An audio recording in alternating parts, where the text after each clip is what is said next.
ನಮಸ್ಕಾರ ರೀ ಕಲಬುರಗಿ ಮಂದಿ. ನಾನು ನಿಮ್ಮ ರುಚಿಯಾದ ಕಥೆಗಳು. ನಮ್ಮ ಕಲಬುರಗಿಯಿಂದ ಒಂದು ಐತಿಹಾಸಿಕ ಮತ್ತು ಪೌರಾಣಿಕ ಜಾಗಗಳನ್ನು ಎಕ್ಸ್ಪ್ಲೋರ್ ಮಾಡ್ಬೇಕಂತ ಈ ಸೀರೀಸ್ನ ಕಲಬುರಗಿ ಕ್ರಾನಿಕಲ್ಸ್ ಅಂತ ಇಟ್ಟಿದ್ದೀನಿ.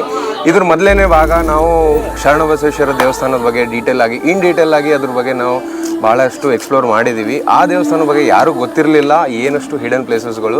ಆ ವಿಡಿಯೋ ಡೆಫಿನೆಟ್ಲಿ ಆಗಿ ಮಿಸ್ ಮಾಡಬೇಡ್ರಿ. ಆ ವಿಡಿಯೋ ಹೋಗಿ ನೋಡಿರಿ, ನಮ್ಮ ಯೂಟ್ಯೂಬ್ ಚಾನಲಲ್ಲಿ ಹಾಕಿರ್ತೀನಿ.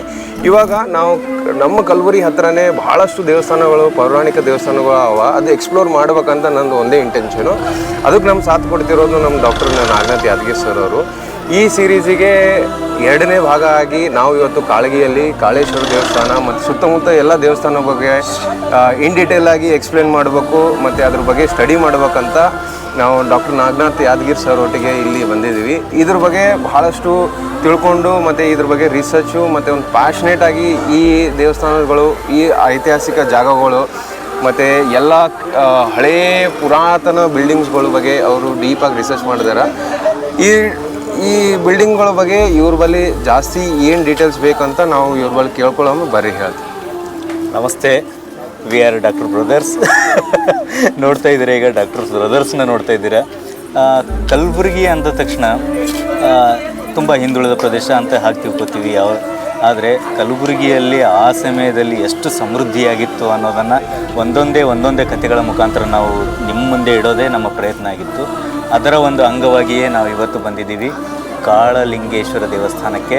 ಅದರ ಎದುರುಗಡೆ ಇರ್ತಕ್ಕಂಥದ್ದು ಇದು ಕರಿಲಿಂಗೇಶ್ವರ ದೇವಸ್ಥಾನ ಅಂತ ಹೇಳಿಬಿಟ್ಟು ಇದನ್ನು ಸೂರ್ಯನಾರಾಯಣ ದೇವಸ್ಥಾನ ಅಂತ ಸಹ ಕರಿತೀವಿ. ಎಲ್ಲಕ್ಕಿಂತ ಮುಂಚೆ ಇದರ ಮಹತ್ವವನ್ನು ನಾವು ಅರಿಬೇಕು ಅಂತ ಅಂದರೆ ಈ ದೇವಸ್ಥಾನವನ್ನು ಕಟ್ಟಿಸಿದವರು ಯಾರು ಅಂತ ತಿಳ್ಕೊಬೇಕು.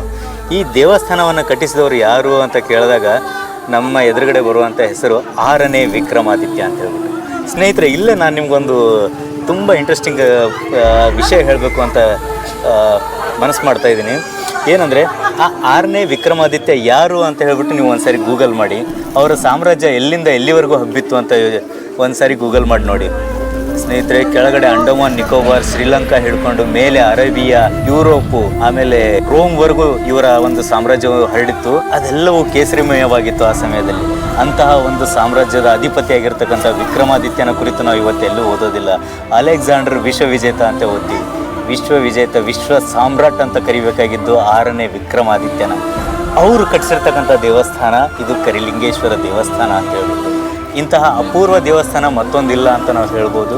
ಆದರೆ ನಮ್ಮ ಒಂದು ಏನು ದುಃಖದ ವಿಷಯ ಅಥವಾ ವಿಷಾದನೀಯ ವಿಷಯ ಏನಂದರೆ ಇದನ್ನು ನಾವು ಉಳಿಸ್ಕೊಂಡು ಹೋಗೋಕ್ಕೆ ನಮ್ಮ ಕಡೆಯಿಂದ ಆಗ್ತಾಯಿಲ್ಲ. ಇದರ ಮಹತ್ವ ನಮಗೇನು ಅಂತ ತಿಳಿತಾ ಇಲ್ಲ.